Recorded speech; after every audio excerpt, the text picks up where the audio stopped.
श्री शिवाय नमस्तुभ्यम। हर हर महादेव। प्रिय श्रोताओं, आप सभी का दिन शुभ हो। आज सोमवार है और सोमवार के दिन भगवान शिव की पूजा की जाती है। तो आइए सुनते हैं भगवान शिव की अर्थात सोमवार व्रत की संपूर्ण कथा और आरती। प्रिय श्रोताओं, पहले आपको भगवान शिव और देवी पार्वती के मध्य हुए दिव्य संवाद की कथा सुनाते हैं। तो एक बार प्रेम से बोलिए शंकर भगवान की जय, माता पार्वती की जय। एक बार भगवान शंकर और माता पार्वती जी साथ साथ पद यात्रा पर संसार के भ्रमण के लिए निकले। संसार में अनेक स्थान पर घूमने के बाद एक बार देवी पार्वती जी थक गई और उन्होंने भगवान शिव से थोड़ी देर विश्राम करने के लिए कहा। भगवान शिव ने विश्राम करने के लिए हामी भर दी और फिर वे दोनों एक बड़े से पीपल के पेड़ के नीचे छांव में बैठ गए। थोड़ी ही देर बाद भगवान शिव अपनी करवट बदलकर लेट गए, लेकिन माता पार्वती की नजरें उन चींटियों की कतार पर टिकी हुई थी जो एक जगह से दूसरी जगह पर रेंगती भी जा रही थी। चींटियों के बीच में रास्ते में पड़ा था एक रेंगने वाला कीड़ा, जिसे वे चींटियां लगातार चलते हुए काट रही थी। वह कीड़ा अपनी रक्षा करने में असमर्थ था, क्योंकि चींटियां बहुत सारी थी और कीड़े को इस तरह चींटियों के काटने से अत्यधिक पीड़ा हो रही थी। वो अपनी रक्षा के लिए छटपटा रहा था। माता पार्वती जी यह दृश्य देखकर दुखी होने लगी। माता कैसे न कैसे करके उस कीड़े की पीड़ा मिटाना चाहती थी, लेकिन खुद करने में असमर्थ थी। तो माता ने कीड़े को इस समस्या से मुक्ति दिलाने के लिए भगवान से उसे प्रार्थना की। भगवान शिव ने जब खड़े होकर उस कीड़े को देखा तो उन्होंने देवी पार्वती को समझाया कि आप इस पर ध्यान मत दो। यह किसी पीड़ा में नहीं है, बल्कि अपने कर्मों का ही फल भोग रहा है। लेकिन माता पार्वती अपने कोमल हृदय से इस कठोर और पीड़ादायी दृश्य को देखकर बहुत दुखी थी। उन्होंने फिर से भगवान शिव से उस कीड़े की पीड़ा को मिटाने के लिए लगातार प्रार्थना की, लेकिन भगवान शिव भी उन्हें यही समझाते रहे कि इस पर ध्यान मत दो, क्योंकि यह तो अपने कर्मों का फल भोग रहा है और सभी को एक ना एक दिन अपने कर्मों का फल भोगना ही पड़ता है। भगवान शिव ने इस समस्या से मुक्ति दिलाने के लिए माता पार्वती जी से वहां से कहीं दूसरे स्थान पर चलने के लिए कहा, ताकि उनका ध्यान वहां से हट सके। लेकिन माता पार्वती जी ने भी हठ पकड़ ली थी। वह कहने लगी, प्रभु, जब तक इस कीड़े की पीड़ा नहीं मिटेगी मैं यहाँ से कहीं नहीं जाऊंगी। अब भगवान शिव को देवी पार्वती जी के हठ के आगे मजबूर होकर उस कीड़े की पीड़ा मिटानी पड़ी। भगवान शिव बोले, देवी, ठीक है, मैं इसका कष्ट दूर कर रहा हूँ, लेकिन अगर बाद में यह कुछ गड़बड़ करे तो तुम मुझे दोष मत देना। भोलेनाथ की बात सुनकर देवी पार्वती जी कहने लगी, ठीक है प्रभु, पहले आप इसका कष्ट तो मिटाइए। फिर भगवान शिव ने अपनी शक्तियों से उस कीड़े को राजा और चींटियों को उसकी प्रजा और उनके लिए एक बहुत सुंदर नगरी बना दी, जिसमें राजा का आलीशान महल था। अब यहाँ से उस राजा की वास्तविकता शुरू होती है, जिस कारण उसे एक कीड़े के रूप में पीड़ा मिल रही है। अब जब सब कुछ बनकर तैयार हो गया, तब भगवान शिव ने राजा से, जो पहले जन्म में कीड़ा था, उससे कहा कि भाई, अब तू अपना राजपाट संभाल, हम यहाँ से चलते हैं। लेकिन राजा अपने व्यवहार से बड़ा ही घमंडी था और वह एक चरित्रहीन भी था। उसने माता पार्वती जी की ही सुंदरता पर मोहित होकर उनका ही हाथ पकड़ लिया और भगवान शिव का यह कहकर अपमान किया कि तू एक योगी, वनवट भटकने वाला एक साधारण सा ब्राह्मण, भला तेरे साथ यह सुंदर स्त्री कैसे रह सकती? अरे, इसकी जगह तो मेरे महल में है, जिसे मैं अपनी रानी बनाऊंगा। इतनी सुंदर स्त्री एक राजा की रानी ही बन सकती है, ना कि एक साधारण से योगी की, जिसे ना अपने आज का पता है और ना अपने कल का। अब मेरी बात सुन और यहाँ से चुपचाप चला जा, यह तो मेरी रानी बनेगी। तब भगवान शिव ने उस राजा को, जो अपने पूर्व जन्म में कीड़ा था, समझाने की बहुत कोशिश की। भगवान शंकर बोले कि यह मेरी पत्नी है, तू अपना राजपाट संभाल, तुझे तो हजारों रूपमती मिल जाएगी। भगवान शिव ने उसे समझाने का बहुत प्रयास किया, लेकिन वह राजा था कि अपनी ही जिद पर अड़ा रहा। तब भगवान शिव कहने लगे कि ठीक है राजा, तुम इसे अपनी रानी बना लो, मैं चलता हूँ। भगवान की यह बात सुनते ही माता पार्वती भगवान शिव के चरणों में गिर गए और बोली, स्वामी, आप मुझे इस दुविधा में छोड़कर अकेले कैसे जा सकते हैं? तब भगवान शिव बोले कि देवी, मैंने तो तुमसे पहले ही कहा था कि मैं इसका कष्ट मिटा दूंगा, लेकिन बाद में अगर यह कुछ गड़बड़ करता है तो तुम मुझे इसका दोष मत देना। माता पार्वती जी बोली, हे नाथ, मुझे क्षमा कीजिए, मैं कर्म सिद्धांत को नहीं पहचान सकी, लेकिन अब मैं समझ गई हूँ कि यह घमंडी और चरित्रहीन मानव अपने पिछले जन्म के कर्मों का ही फल भोग रहा है।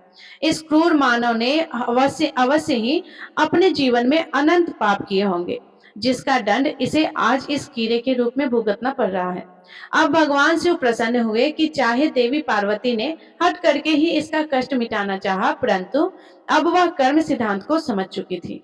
फिर भगवान शिव ने अपनी शक्तियों से सारी परिस्थितियां पहले जैसी ही कर दी। राजा को वही पहले की तरह कीड़ा और प्रजा को पहले की तरह चींटियां बनाकर उसके कर्म सिद्धांत को उसके हाल पर छोड़ दिया। अब माता पार्वती जी भी प्रसन्न होकर भगवान शिव के साथ अपने भ्रमण पर पुनः निकल पड़ी। इसी तरह प्राणियों को अपने अच्छे और बुरे कर्मों का फल तो भोगना ही पड़ता है। प्रिय श्रोताओं, अब सुनिए सोमवार व्रत की कथा। एक बार किसी नगर में एक साहूकार था। उसके घर में धन की कोई कमी नहीं थी, लेकिन कोई संतान ना होने के कारण वह बड़ा दुखी था। संतान प्राप्ति के लिए वह हर सोमवार को व्रत रखता था और पूरी श्रद्धा के साथ शिव मंदिर जाकर भगवान शिव और माता पार्वती की पूजा किया करता था। उसकी भक्ति देखकर एक दिन माँ पार्वती प्रसन्न होकर भगवान शिव से साहूकार की मनोकामना पूर्ण करने का निवेदन करती है। पार्वती जी के आग्रह पर भगवान शिव ने कहा, हे देवी, इस संसार में हर प्राणी को उसको कर्मों का फल मिलता है और जिसके भाग्य में जो हो उसे भोगना ही पड़ता है। लेकिन पार्वती जी ने साहूकार की भक्ति देकर उसकी मनोकामना पूर्ण करने की इच्छा व्यक्त की। माता पार्वती के आग्रह पर भगवान शिव ने साहूकार को पुत्र प्राप्ति का वरदान तो दिया, लेकिन उन्होंने बताया कि यह बालक केवल 12 वर्षों तक ही जीवित रहेगा। माता पार्वती और भगवान शिव की इस संवाद को साहूकार सुन रहा था, इसीलिए उसे ना तो इस बात की खुशी हुई और ना ही कोई दुख हुआ, बल्कि वह पहले की तरह ही शिव जी की पूजा करता रहा। कुछ समय के बाद साहूकार की पत्नी ने एक पुत्र को जन्म दिया। जब वह बालक 11 वर्ष का हुआ तो उसे पढ़ने के लिए काशी भेज दिया गया।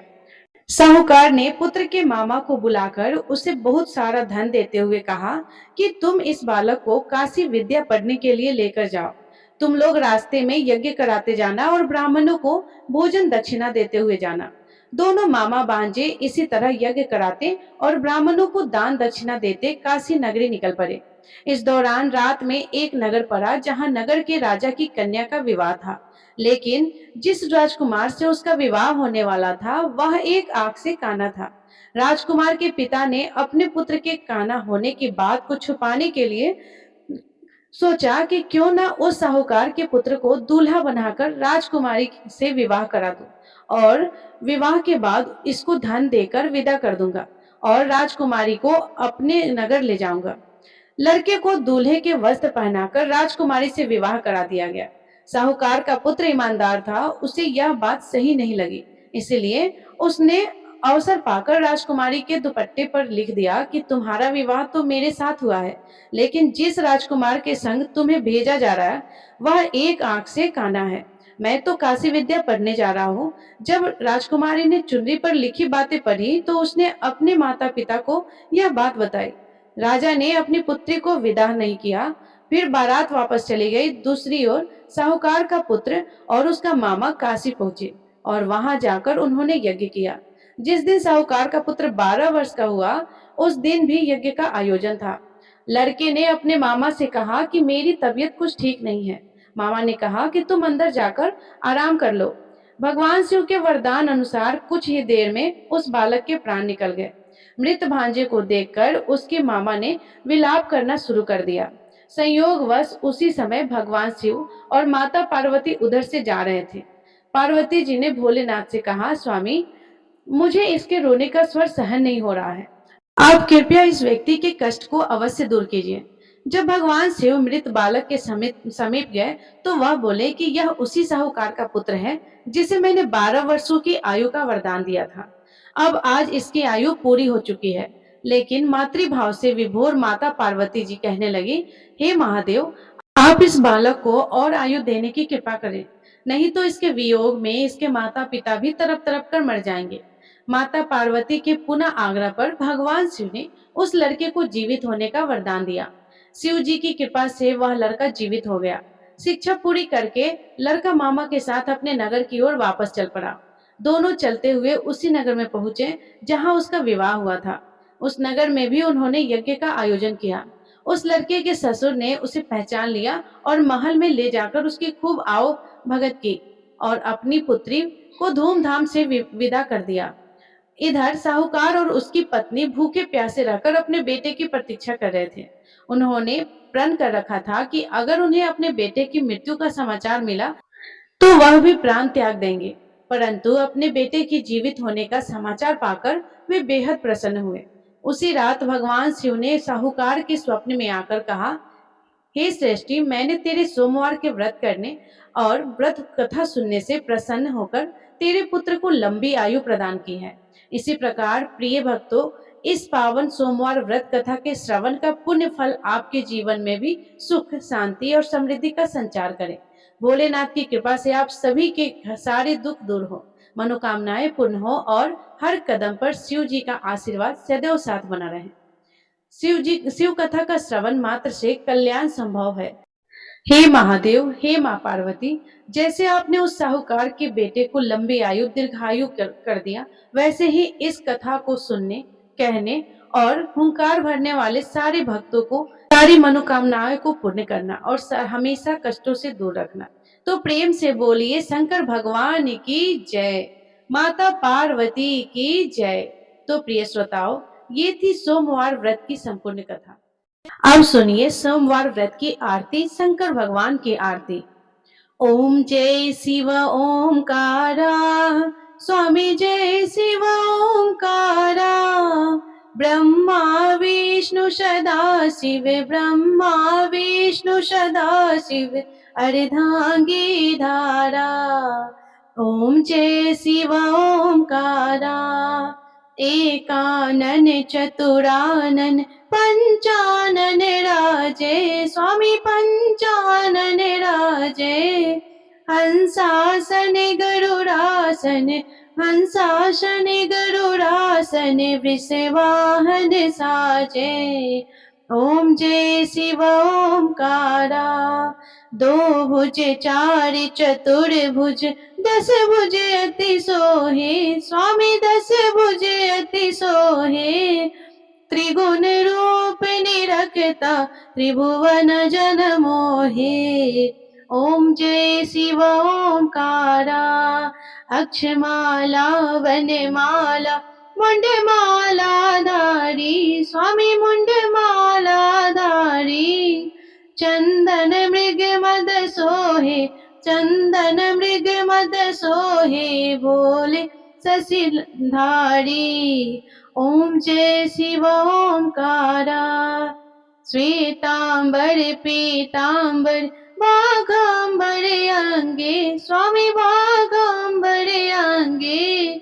सनकादिक गरुड़ादिक भूतादिक संगे। ओम जय शिव ओमकारा, कर के मध्य कमंडल, चक्र त्रिशूलधारी, स्वामी चक्र त्रिशूलधारी। रे सुखकारी दुखकारी, सुखकारी दुखकारी, जग पालनकारी। ओम जय शिव ओमकारा, ब्रह्मा विष्णु सदा शिव, जानत अविवेका, स्वामी जानत अविवेका।